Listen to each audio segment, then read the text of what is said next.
Hello and welcome back. This is video 2, set 2 of the tutorial on lightsaber use. Now, last video I promised that we were going to be getting into some techniques that were going to be functional for lightsaber dueling or lightsaber use as a weapon or a sporting good rather than just the flashy stuff. Okay, now this stuff is flashy and it works really well into the flashy stuff, but it also has a practical use. This time around I wanted to discuss the idea of parries, also called blocks.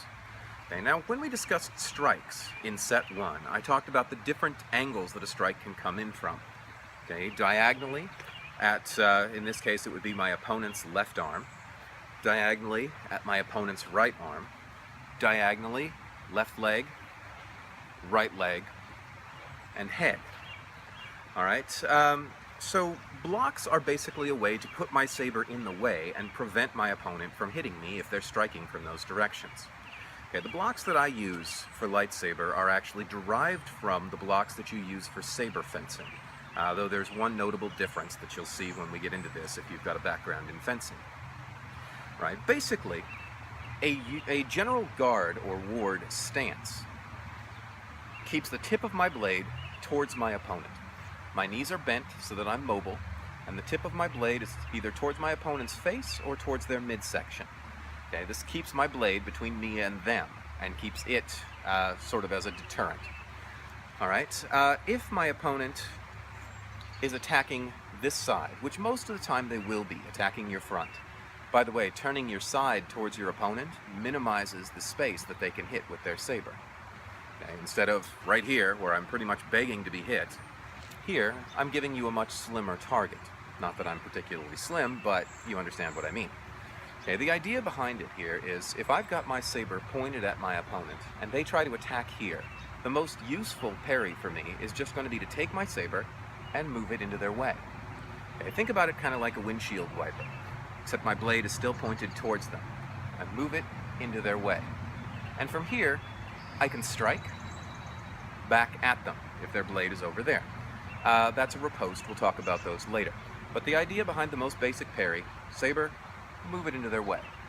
Okay? If the strike comes towards my back, then this process is the same. I take my saber, and I move it into the way. Alright, so these are the two primary blocks. Okay? In fencing they have different numbers that are more complicated. I'm going to call them 1 and 2. Alright, those are two angles of attack. Next let's focus on the legs. Okay. My main leg, the one that's pointed towards my opponent, the one that's in my saber hand, is going to be the one that's most often attacked. The way that I parry to that leg is from my stance here, with my saber pointed towards my opponent, I drop it. Okay. This is the movement right here. Again, kind of a windshield wiper.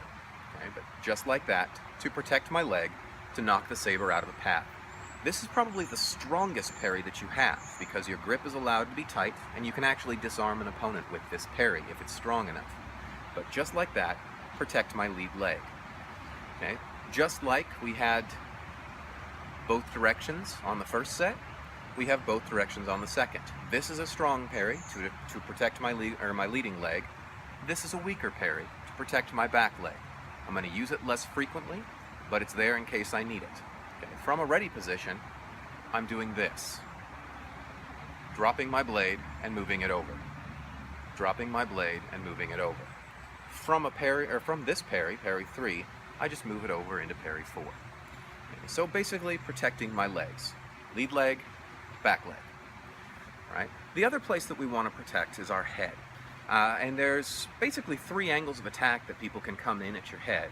There's 2 main parries that I'm going to use to defend it. I'll talk about why that's the case. Okay, the primary one being, if they're coming straight down at your head, you put your saber up in the way. Okay, so from a ready position, up in the way. Okay, the reason that there's only 2 that I'm going to talk about is one of them is just a variety of this. So straight from the top, if they're coming in from this direction rather, it's the same parry, just tilted a little bit. Now, while I could use this to defend this side of my head, the top of my head, and this side of my head, there's another parry that I wanted to show you as the last one that's going to allow me to actually parry and close the distance between me and my opponent. That parry is this one. Okay, so from a ready position, I'm catching the blade right here. Okay, this would actually allow me to move in and strike. All right, it's a slower parry. It's a pretty strong parry. It's a very flashy parry. So just to go over those again, we have 1, 2, 3, 4, 5, 6. All right, and between those 6 parries, it'll actually cover your entire body. If you look at the still image that I started this video with, you'll see what looks kind of like a lightsaber angel. Okay, that's me doing each one of the parries, and you'll notice that it completely covers the space that I'm standing in behind all that blade flare. All right, so in addition to parries, I also wanted to briefly discuss wards while we're here. I've shown you one, which is the basic ward. A ward is basically where do I keep my blade when I'm not attacking or parrying. Okay, there are different places that I can keep it, and they have different advantages. All right, if I've got it here in a basic ward, the advantage is it's between me and my opponent, and it's ready to thrust at any moment. All right, I can have a wide ward. Wide ward is out here to the side, or out here to this side. Usually, I keep my tip in towards my opponent. The advantage of a wide ward is it allows you to get around guards. Okay, it makes you a little bit more vulnerable, but it gives you some options in combat. Okay, I can have them mid, I can have them low, I can have them high. I can even have a central high ward, or a central low ward. All right. One other thing that's going to come into play when we talk about thrusts and lunges next video is the idea of a back ward. Now, in most cases, I try to keep my blade between me and my opponent. In some cases, I bring my blade to the back and put my hand between me and my opponent. Okay, this is a back ward. And what this is good for, if I'm further away from my opponent and I don't actually have to worry about them hitting me, this is actually a very useful stance. The reason being, from here, I can close a lot of distance and lunge at my opponent. It's kind of like thinking about it like the stinger on a scorpion. Recoiled, ready to strike, and from back here, I can still play around up here. I can defend myself a little bit, but if I need to close distance, I take that step into a standard ward, and I have closed distance between me and my opponent. All right, so to practice these, I suggest just cycle through the parries, as I showed you earlier. To practice the wards, just get used to sometimes holding it behind you, and do your figure eights from set 1, downward, upward. You have to reach a little bit more across your body. Sometimes have it in front of you. Sometimes out to the side. Basically, I'm just pulling it back out there further. Sometimes out to that side. It's basically playing around and realizing that you have more options than just having your hand in the same place every time. Meet me back here next time, and we'll look a little bit at attacking and what those blocks that I just showed you are actually designed to protect you from.